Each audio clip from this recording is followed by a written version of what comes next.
जय हिंद दोस्तों। आशा करता हूँ कि आप सभी ऊर्जावान होंगे। मैं आपका पीसी नॉलेज चैनल में स्वागत करता हूँ। चलिए हम स्टार्ट करते हैं सामान्य विज्ञान की सीरीज को। आज हम अति महत्वपूर्ण 20 सामान्य विज्ञान के प्रश्न का अध्ययन करेंगे। चलिए शुरू करते हैं मित्रों। पहला प्रश्न आपको स्क्रीन में दिख रहा है। पायरोमीटर से निम्नलिखित में से किसका मापन किया जाता है? पायरोमीटर का उपयोग किस में करेंगे? वायुमंडल दाब के लिए, आर्द्रता के लिए, इसके मापन में, उच्च ताप के, घनत्व के। तो इसका सही उत्तर हो जाएगा उच्च ताप के। उच्च ताप के मापन में प्रयोग करते हैं हम किसका? पायरोमीटर का प्रयोग किया जाता है। चलिए अगले प्रश्न पर चलते हैं। प्रश्न नंबर 2। वायुमंडलीय दाब को मापने में यंत्र का उपयोग किया जाता है। वायुमंडलीय दाब को मापने के लिए किसका हम प्रयोग करेंगे? हाइड्रोमीटर का, बैरोमीटर, मैनोमीटर, हाइग्रोमीटर। तो इसमें से किसका प्रयोग इसको मापने में किया जाएगा? बैरोमीटर। बैरोमीटर का उपयोग किसको मापन में किया जाएगा? वायुमंडलीय दाब को मापने में। चलिए प्रश्न नंबर 3। दूध का आपेक्षिक घनत्व ज्ञात किया जा सकता है। दूध का आपेक्षिक घनत्व किसके द्वारा ज्ञात करेंगे? देखते हैं। Hydrometer, lactometer, butyrometer, thermometer. तो इसमें से किसका प्रयोग किया जाएगा? तो दूध की जब भी बात होगी तो लैक्टिक एसिड भी पाया जाता है, तो इसमें लैक्टोमीटर किससे रिलेटेड हो गया? दूध का आपेक्षिक घनत्व के मापन से। चलिए अगला प्रश्न नंबर 4। रक्तदाब नापने के यंत्र का नाम बताइए कि रक्तदाब हम किससे नापेंगे? टैकोमीटर से, स्फिग्नोमैनोमीटर से, बैरीमीटर से और एक्टीमीटर से। तो इसमें से हम लोग किससे नापेंगे? किसको? रक्त दाब को। रक्त दाब को मापने के लिए किसका प्रयोग किया जाएगा? तो इसका सही उत्तर हो जाएगा आपका स्फिग्नोमैनोमीटर के द्वारा हम रक्त के दाब को मापेंगे। चलिए अगले प्रश्न नंबर 5 पर चलते हैं। प्रकाश की तीव्रता नापने के लिए जिस उपकरण का उपयोग किया जाता है? एनीमामीटर, कोलारीमीटर, लक्समीटर, अल्टमीटर। तो इसमें से किसका प्रयोग किया जाएगा? इसमें थोड़ा मिसप्रिंट है यहाँ पे, ये अल्टीमीटर होगा, इस जगह पे अल्टीमीटर होगा, अल्टमीटर नहीं होगा, वो टाइपिंग मिस्टेक है। तो चलिए इसका आंसर हम देखते हैं लक्समीटर। लक्समीटर का उपयोग करेंगे प्रकाश की तीव्रता को मापने के लिए। चलिए आगे अगले प्रश्न पे चलते हैं। रिएक्टर पैमाना मापने के लिए प्रयोग होता है। ध्वनि की गति, प्रकाश की तीव्रता, भूकंपीय लहरों का आयाम, ध्वनि की तीव्रता। तो इनमें से कौन सा इसका सही उत्तर होगा? रिएक्टर पैमाना से संबंधित क्या हो जाएगा? भूकंपीय लहरों का आयाम। इसका ऑप्शन नंबर सी सही होगा। चलिए प्रश्न नंबर 7। भूकंप मापी यंत्र कौन सा है? भूकंप मापी यंत्र के बारे में बात हो रही है। क्रैस्कोग्राफ, सीस्मोग्राफ, गीगर काउंटर और रेन गेज। तो इनमें से भूकंप मापी यंत्र कौन सा है? तो इसका सही उत्तर हो जाएगा option number B, seismograph. Seismograph भूकंपीय तीव्रता को मापने का यंत्र है। चलिए इसका जो पहला ऑप्शन यहाँ पर दिया गया क्रैस्कोग्राफ, तो ये क्या है? पौधों की वृद्धि को मापने के लिए, उससे संबंधित है। चलिए आगे अगले प्रश्न पर चलते हैं। प्रश्न नंबर 8। किसके मापन में फोनोमीटर के उपयोग किया जाता है? प्रकाश की चमक शक्ति, अत्यधिक उच्च ताप, वायुमंडलीय आर्द्रता और अगला ऑप्शन है विद्युत चुम्बकीय तरंग की आवृत्ति। विद्युत चुम्बकीय तरंग की आवृत्ति।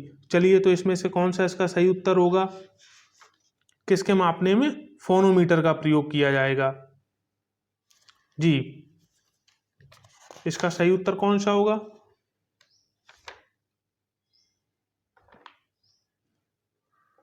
जी ऑप्शन नंबर ए, प्रकाश के चमक की शक्ति, यानी कि चमकीलेपन की बात हो रही है, उसके मापन में हम किसका प्रयोग करेंगे?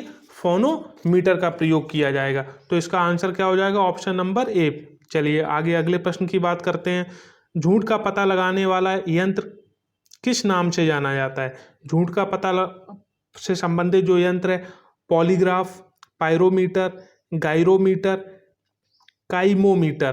तो इस प्रश्न का सही उत्तर होगा ऑप्शन ए, पॉलीग्राफ। पॉलीग्राफ इसका झूठ मापने से संबंधित है।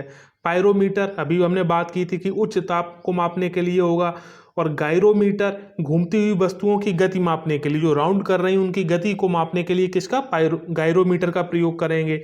चलिए आगे बात करते हैं, अगले प्रश्न पर चलते हैं।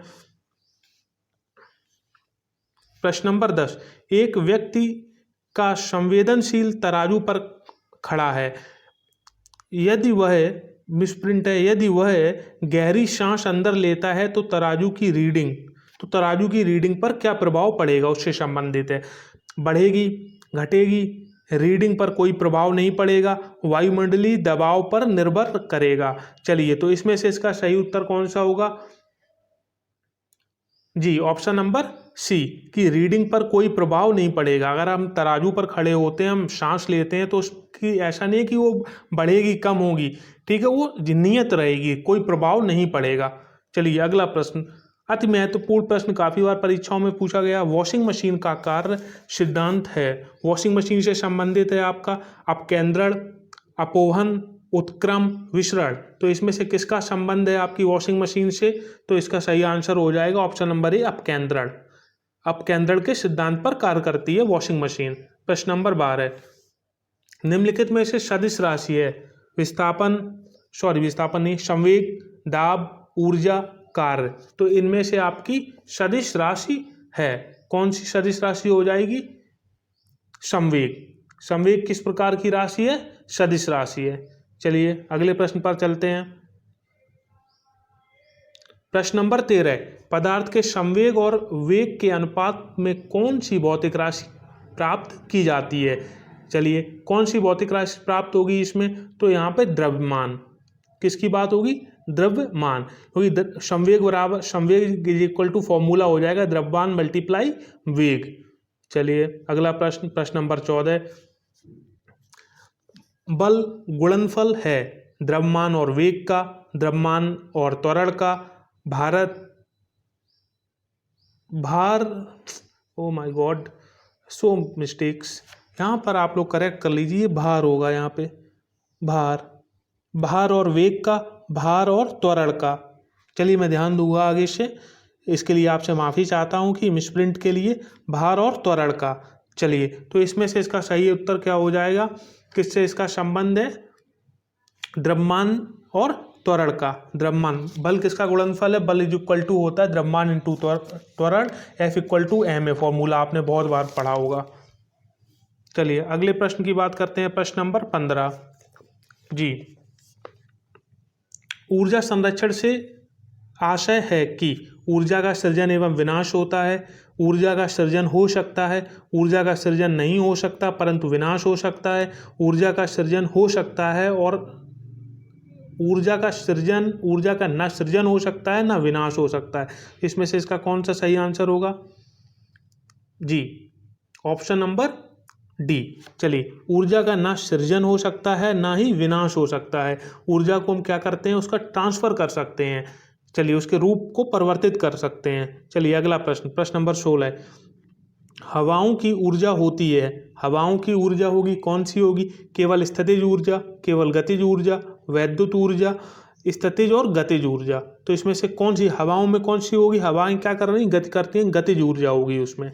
चलिए अगले प्रश्न की बात करते हैं, सड़क पर चलने की अपेक्षा बर्फ पर चलना कठिन है, क्यों कठिन है ऐसा, इसकी बात करते हैं। पहला ऑप्शन, बर्फ सड़क से सख्त होती है, सड़क बर्फ से सख्त होती है, बर्फ में सड़क की अपेक्षा घर्षण कम होता है, इनमें से कोई नहीं। तो इसमें से क्या है, कौन सा होगा, बर्फ में सड़क की अपेक्षा घर्षण कम होता है, ऑप्शन नंबर सी इसका करेक्ट आंसर हो जाएगा, ऑप्शन नंबर सी। इस वजह से हम लोग प्रॉब्लम होगी चलने में। गुरुत्वाकर्षण का सिद्धांत किसने दिया, गुरुत्वाकर्षण काफ़ी इंपॉर्टेंट क्वेश्चन है ये, गुरुत्वाकर्षण का सिद्धांत किसके द्वारा दिया गया, हाँ पहला चार्ल्स न्यूटन, अगला ऑप्शन है यहाँ पे चार्ल्स बेबेज, आइजैक न्यूटन और जॉन एडम्स। तो यहाँ पे ये ध्यान रखना है कि न्यूटन देखते ही आप लोग इस गलत नहीं कर देना, इसका सही उत्तर हो जाएगा यहाँ पर Isaac Newton, sir Isaac Newton. Clear है आप लोगों को, चलिए आगे बढ़ते हैं। अंतरिक्ष यात्री निर्वात में सीधे खड़े नहीं रह सकते, क्योंकि क्या कारण है कि नहीं हो पाते, पहला ऑप्शन गुरुत्व नहीं होता। दूसरा, वायुमंडल में श्यानता बल बहुत तीव्र होता है। सौर वायु ऊपर की ओर बल लगाती है, वायुमंडल दबाव बहुत कम होता है। तो इनमें से कौन सा इसका सही उत्तर होगा, चलिए देखते हैं। तो गुरुत्व नहीं होता है। गुरुत्व नहीं होने की वजह से अंतरिक्ष में जो यात्री हैं, अंतरिक्ष यात्री निर्वात में खड़े नहीं हो पाएंगे, ये प्रॉब्लम होगी वहाँ पे। चलिए आगे बढ़ते हैं अगले प्रश्न पर। अंतरिक्ष यान जो चक्कर लगा रहा है से एक सेव छोड़ा जाता है तो वो क्या करेगा। पहला ऑप्शन, पृथ्वी की ओर गिरेगा, कम गति से गतिवान होगा, अंतरिक्ष यान के साथ साथ उसी गति से गतिवान होगा, अधिक गति से गतिवान होगा। तो इसमें से कौन सा इसका सही उत्तर होगा, इसका होगा अंतरिक्ष यान के साथ साथ उसी गति से गतिमान होगा। प्रश्न नंबर 20 का आंसर हो जाएगा सी। चलिए, तो आशा करता हूँ आपको समझ में आया होगा। आप लोग ऐसे ही जुड़े रहिए। जय हिंद दोस्तों।